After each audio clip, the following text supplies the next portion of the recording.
Percentage scores used to rule the earth. Well, the gaming earth anyway. Whereas now it's much more common to see a 10 out of 10 or 100 out of 100 or whatever in places that still use review scores, percentages always seemed a bit different. Now sure, they aren't really, it's still the same arbitrary number.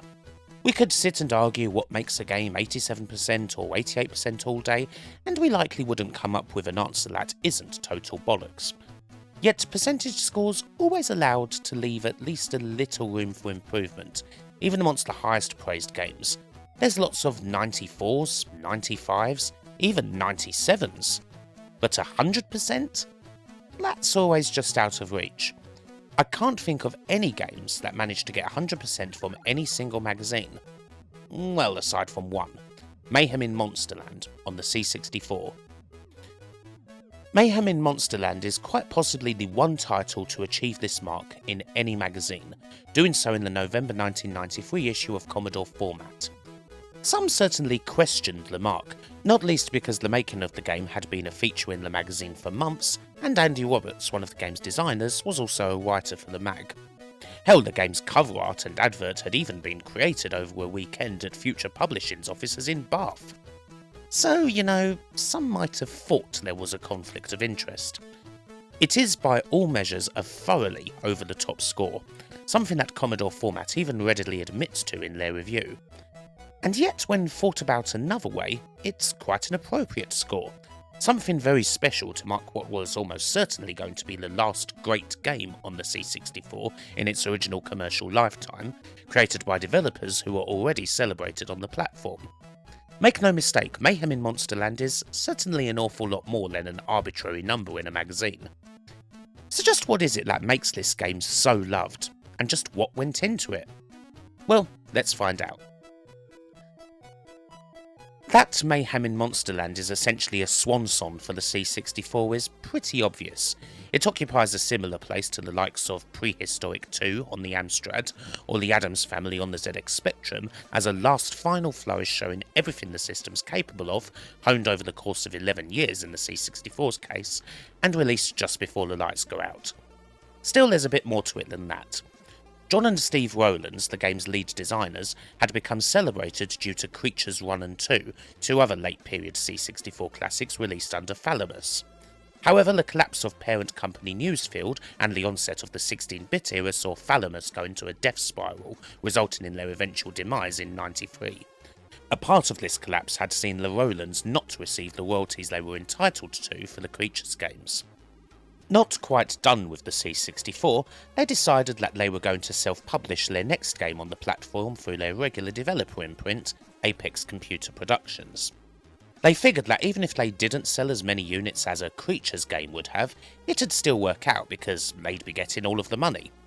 To break it down a little, Steve mainly concentrated on the various graphics as well as the music, John was more into the coding, and both would tackle the design.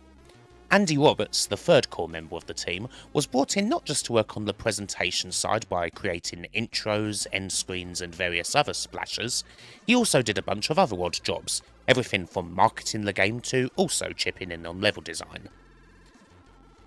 Their aim, in Andy's words, was essentially to create the sort of game that a lot of C64 owners would openly say that they didn't want, but in actuality they secretly did. They wanted to create a proper 16-bit-esque platformer on the 8-bit C64, something more akin to Sonic and Mario than Monty Mole and Dizzy, with the speed, secrets and graphics to match. There had been other similar efforts in the system's later years, with some pretty good results. Llewellyn's own Creatures titles are clear examples, alongside the likes of System 3's Flimbo's Quest and the heavyweight Turrican 2, not to mention conversions of 16-bit titles like James Pond 2, First Samurai, and Alien 3. Still, all of these are pretty damn 8-bit and iconically C64 at the end of the day. Even if no one was probably ever going to look at Mayhem in Monsterland and think that it was running on a SNES or whatever, Apex wanted to blur the lines as much as possible, perhaps to the point where you could trick someone into thinking that this game was running on an Amiga. Not just as a way of getting themselves into self-publishing, but also to really show just what the C64 could do. A system that, let's not forget, had originally been released in August of 1982. If this was it, and they weren't ever going to make a game for the C64 again, They were going to make damn sure that they went out on a high. Kim Justice is supported by 7 Squared. Beef up your wardrobe with their t-shirts and hoodies based on classic retro gaming designs. And Wireframe, the digital and print bi-weekly magazine that's all about indie and AAA game development and game creation. Click the links in the description for discounts on shirts and subscriptions. Even if you ignore the connection between Andy Roberts and Commodore Format, the magazine's following this game's development month by month does make a hell of a lot of sense really, seeing as, well, it's 1993. Back in those days, the Commodore mags, much like the other publications for the 8-bit computers, they didn't have all that much to cover. How many people were releasing commercial games for these systems in 1993? Well, almost no one. Codemasters, Gremlin, System 3, Ocean and the like, they have all left town. Everyone else had moved on aside from dedicated public domain folk and the skeleton staffs of the 2 UK-based Commodore 64 mags still operating, Future's Commodore Format and Europress's Commodore Force, the much less remembered successor to Newsfield's almighty Zap 64 that was basically a Commodore Format rip-off right down to the initials. With the magazines getting thinner and thinner, they obviously jumped all over Mayhem in Monsterland. Even if it might be the last thing to look forward to, it was certainly something to look forward to. You can almost see the diary of the game's development like a Majora's Mask-esque countdown, all building up to the dawn of the final day when the game actually got released. The development of the game isn't exactly the most stressful one ever or anything, seeing as the Rolands were self-publishing and, as such, deadlines were a little bit looser than they would have been elsewhere. They were able to work at their own pace. Things started with the main character and a levelled up version of the Creatures 2 scrolling code. The dinosaur theme soon emerged, inspired by Jurassic Park naturally. Other sprites were created based on that and it all went quite smoothly. The team always kept the game pretty simple, never really deviating from the goal of crafting an excellent platformer. The most high concept part of the game, really, is picking magic to turn the level from a sad world to a happy world, complete with much brighter colours and different enemies. This idea was, of course, something inspired by Sensible Software's almighty Whizball, with the difference being that the way a level played would change when it turned from sad to happy, rather than the differences being purely cosmetic. A lot of time was spent being quite exacting and ensuring that no major bugs were going to wreck the game, while aspects of presentation such as the get ready screens, intro and outro, were actually put together quite quickly, rather than at the end of development. Andy thought that doing such things would help get the project off to a flying start. Of course, all the while the development was being followed, quite intently, by the readers at Commodore Format. This wasn't just a single making of feature in one issue, after all. CF started running their monthly Let's Make a Monster feature in November of 1992, right from the very beginning of Monsterland's creation. The end result is 12 parts that don't exactly leave any stones unturned when it comes to the game's development. It's all there, down to the last detail. You get all the games that the Rolands had considered as follow-ups to Creatures 2, and how certain elements of them ended up being incorporated into Mayhem, how the team solved various issues with bugs, having to redesign bits here and there, ideas that got scrapped, all the behind-the-scenes pics you'd ever want. It all makes for a very enlightening look into the design process, something you hardly saw in magazines at all, certainly not in those days.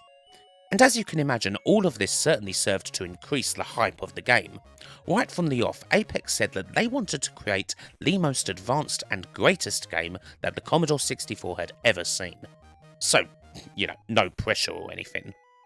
As much as it was possible to hype a C64 game in 1993, Commodore Format did absolutely everything that they could to excite a small but utterly dedicated user base. With this in mind, perhaps it's time to have a proper look at how the game fares. In terms of plot, Mayhem in Monsterland is as simple as it needs to be. A wizard named Theosaurus screwed up a spell and turned a whole bunch of lands into sad places, devoid of life. He hid away in a cave from the various monsters dotted around the world for years until discovered by Mayhem, who promises Theo that he'll bring him enough magic dust so that his error can be rectified. And well, there you have it. That's what's on the cover in any case. What really sells it is the fantastic intro that introduces the cast of characters and the quite spectacular title screen.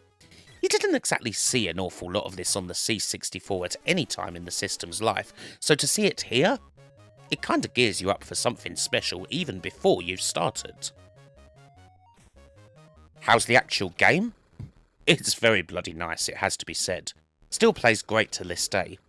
It has a nice mixture of things that have most certainly taken inspiration from the big hitters on consoles, along with some Euro platformer sensibilities that aren't too obnoxious. Yes, Mayhem does have a dash that's more than a little bit like Sonic's, I mean, it's clear as day. Even if this is a bit of a quiblo, the real purpose of it is seeing just how freaking quick this game is. It's amazing in motion, and no other game from the C64's commercial period can match it for speed and silky smoothness. I mean, it's so damn fast.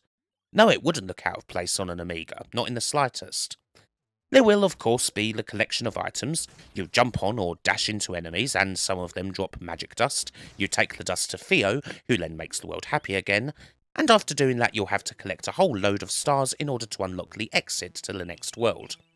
Repeat this over 5 actually quite large and demanding levels, and there you go. That's the game. You even get a lengthy and very pretty end sequence, again something that you didn't usually see in 8-bit microcomputer games where you were lucky to get any more than a single screen at the finish. Mayhem in Monsterland certainly takes inspiration from high places then. The speed of Sonic has already been mentioned, while the ruthlessly geometric designs of the levels have more than a fair bit of Mario about them, creating something of a hybrid. There's certainly nothing else like it on the C64, that's for sure. Nothing that moves at such a pace, and so smoothly while also stacking up plenty of sprites and graphical effects. One subtle technical touch is that the aforementioned Sonic-esque dash isn't actually unlocked until level 2.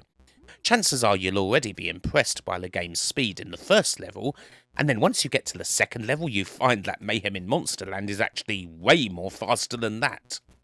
It does all this with music and sound too. Steve Rowland's lovely little dynamic soundtrack does a lot with quite a minimal approach, not being as multi-layered and grandiose as some of your other famous SID chiptunes, but being relentlessly insistent and catchy and constantly changing on the fly during levels. It's got a nice little grungy vibe about it, which is something a bit different for the usually quite symphonic SID.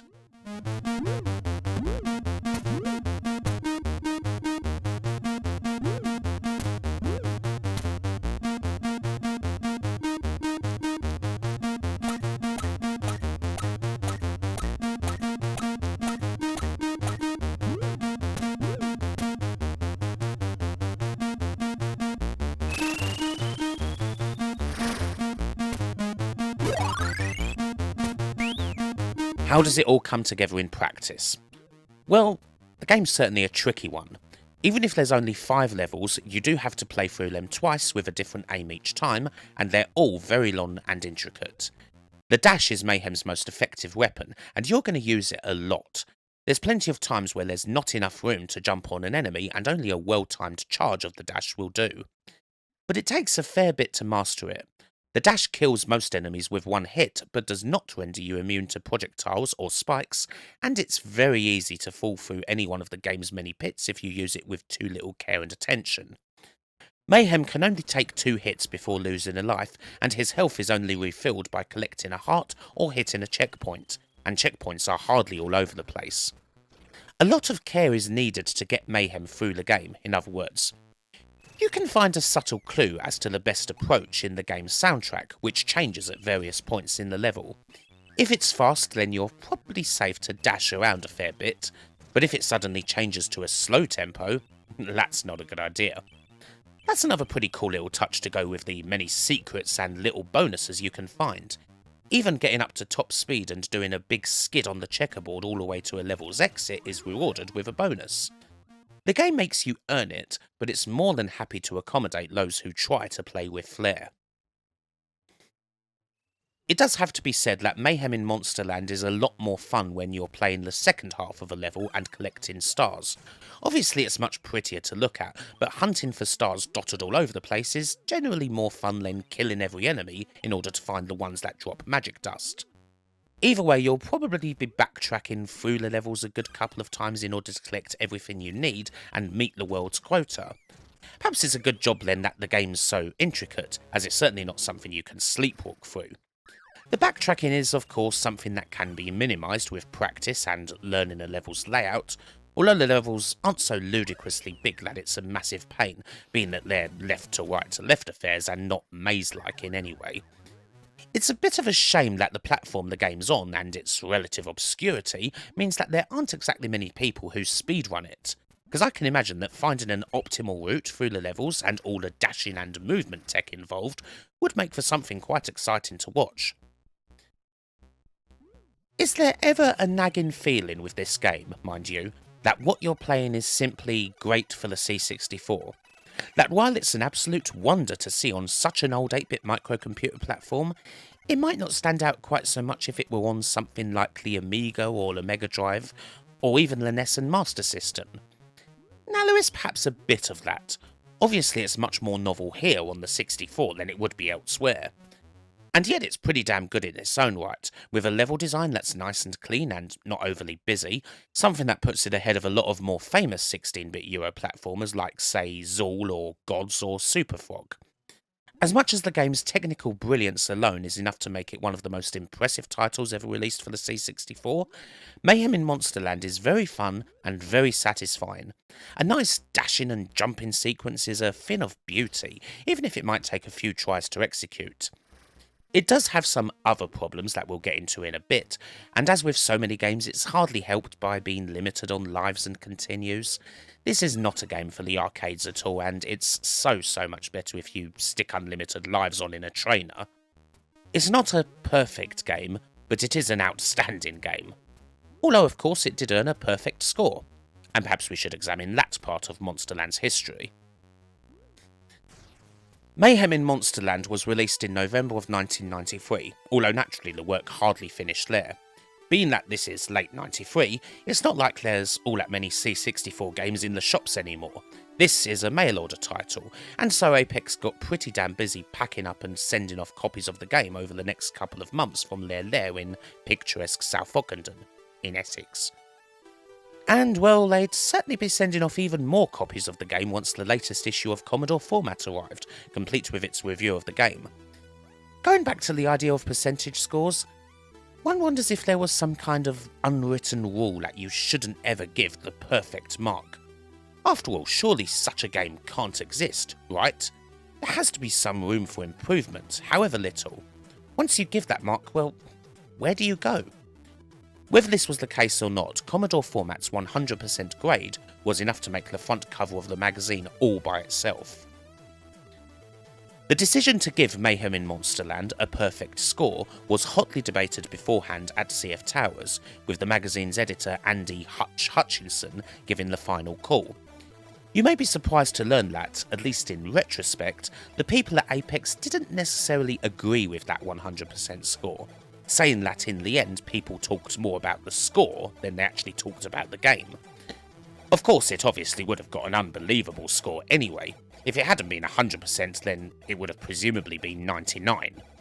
Commodore Force didn't give it a perfect score, but they did give it 97%. It had staggeringly high marks all around.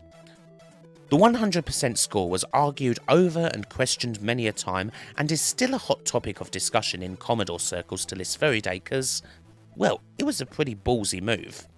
And also because, as fantastic as it was, surely this game wasn't perfect.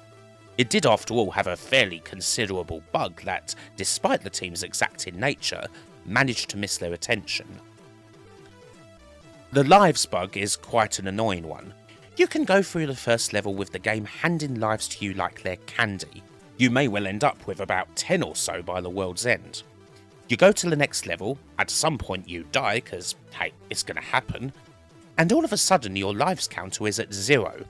All those extra lives, gone. It's a glaringly obvious bug, one that should not have been missed. What happened was that although the trio tested the game quite extensively, they were obviously pretty good at the game they'd created, and so they never actually died, or purposefully died just to see what would happen. And so the bug was overlooked, and the game shipped with it. It wasn't a difficult bug to fix. A solution was soon found that could be patched in by anyone with an action replay. This was quickly printed in mags and sent along with copies of the title, and later copies of the game shipped with the bug fixed fully.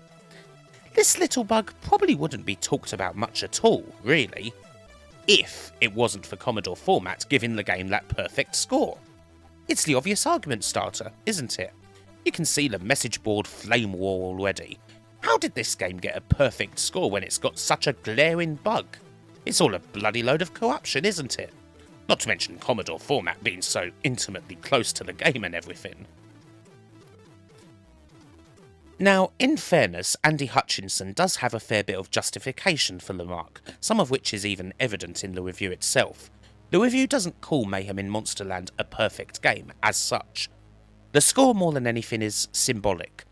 Mayhem in Monsterland was obviously going to be the last major C64 title ever, after all. It's not like anyone thought that the World Wide Web would nurture a scene that continues all the way to the present. As the review's tagline said, Mayhem in Monsterland was the best C64 game of this decade and the next, a confident assertion that it was never going to be beaten. And so, Hutch wanted a review that didn't just celebrate the game, but essentially celebrated the C64 and all that it achieved. The exclamation point. Needless to say, he still stands by his decision. And hey, it did also work a fair bit. Mayhem in Monsterland's 100% score did garner a little bit of attention from the general gaming press, which perhaps wouldn't have happened if the game had received any other score.